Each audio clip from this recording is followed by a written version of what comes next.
They didn't land, they didn't sing, just circled for hours. High above the jungle canopy, a flock of birds flew in tight spirals, never drifting, never scattering. From the forest floor, villagers stood in silence, watching shadows glide in perfect rhythm. Something was wrong. This wasn't migration. This wasn't play. Animals in the underbrush had gone quiet. Monkeys crouched low. Even the insects paused. Birds are messengers in many tribal stories. When they break pattern, the wise pay attention. And that morning, nothing was usual. No bird dared touch a branch. Not one came down to feed. They just circled, eyes fixed on something below. What was hiding in the trees? Was it danger? Was it magic? Or was it something in between? Welcome to our channel, where we bring you the most mysterious, exciting, and thought-provoking stories about nature's wonders and the unexpected. If you love being in the great outdoors or just appreciate a good mystery, then this is a channel for you. So grab a cup of hot cocoa, settle in, and let's get started. The elders spoke of legends. Legends of spirits that disguise themselves in leaves, tricking even the keenest eyes. Some recalled tales of predators so camouflaged that they melded with the trunks, hunting only the Others whispered of vibrations, feelings in the bones, that told of lurking danger long before eyes could see. These vibrations, they said, passed through the forest floor, rustling leaves, shaking branches, and most importantly, silencing the birds. That day, curiosity gnawed at the hunters of the village. They wanted to see with their own eyes, to hear with their own ears, to feel the vibrations that held such sway over the birds. Armed with sharp ears, keen eyesight, and steady nerves, they set out into the jungle. Their steps were soft, their eyes sharp, listening for any sign of disturbance, looking for any clue that could explain the birds' eerie behavior. But the deeper they went, the more unsettling it became. Not a chirp, not a rustle, not a splash broke the quiet. It was as if the jungle itself was holding its breath. As hours slipped by, the trackers reached a clearing. There, high in the canopy, they saw it. The birds weren't circling aimlessly. They were focused on something in the trees, something that commanded their attention and stirred their unease. And as the trackers stared, their hearts skipped a beat. In the center of the clearing, twisting vines had fused with something unknown. Cocoon, nest, fruit, blossom, none of these seemed right. Whatever it was massive, darker than bark, slick like stone, and not seen before. Not named, not named. Fear tightened their throats. They felt small, out of place, intruders in a secret they weren't meant to find. One of the elders, his face etched with years of wisdom and worry, stepped back and said, only 3 words, let it sleep. Then without another sound, they turned and walked away. As the sun dipped below the horizon, painting the sky in hues of orange and purple, the trackers returned to the village. The birds were gone. They vanished as suddenly as they had come, leaving behind no call, no farewell, as if they had been released from a spell. The jungle around them sighed, the insects chirped, the wind moved through the leaves, but the trees, where the birds had circled, those remained eerily still, quiet and untouched. Days turned into weeks, and the incident was almost forgotten when a young hunter ventured into the jungle, seeking the thrill of the chase. He followed winding paths, hoping to catch a glimpse of a deer or perhaps a wild boar. But as he pushed deeper into the green labyrinth, he found himself drawn to the clearing where the birds had circled.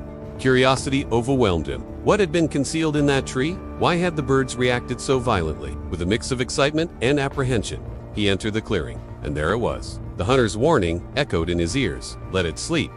Yet he couldn't resist. He had to see for himself. As he drew closer, the jungle grew hushed. All sounds faded, leaving him in an unnerving silence. Then he saw it. Nestled among the leaves, almost camouflaged, was the massive shape he had come to investigate.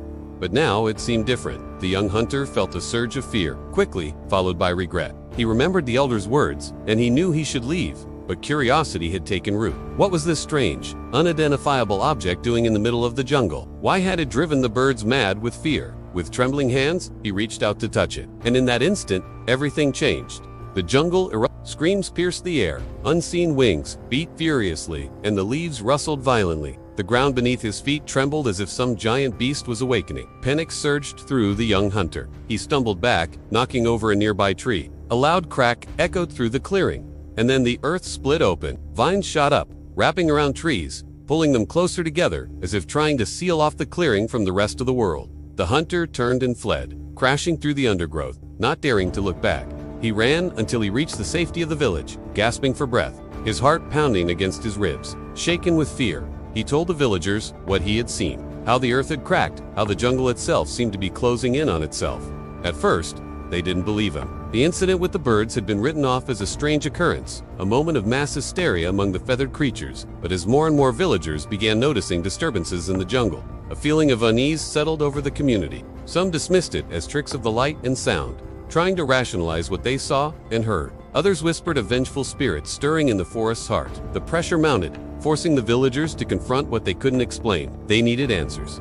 In the end, it was the same group of trackers who had investigated the birds' behavior. Now older, now wiser, but still driven by the need to understand, they returned to the clearing. What they found was not what they expected. Years had passed, yet the clearing showed no signs of decay. The trees stood tall and straight, their leaves a vibrant green. But there was something different. In the center, where the mysterious object had been, there was now a sapling, a small tree, barely a few feet tall. But it wasn't any ordinary plant. Its leaves were a brilliant silver, shimmering in the sunlight, unlike anything seen in the region. News of this spread like wildfire, bringing people from distant villages to witness the strange phenomenon. Some claimed it was a miracle, a divine sign, while others argued it was just a rare species of tree. The argument continued for days, the debate growing louder, threatening to tear the community apart. The elders, knowing that the discord would not end, decided to take a stand. They proposed a test, one that would require patience and selflessness. They would guard the tree day and night, sharing the duty equally among themselves. Anyone who wished to observe the tree had to wait until the elders had finished their round-the-clock vigil. This went on for many months, each elder taking their turn to sit quietly by the shimmering tree. No sound, no movement, just the gentle rustle of leaves and the occasional chirp of a bird.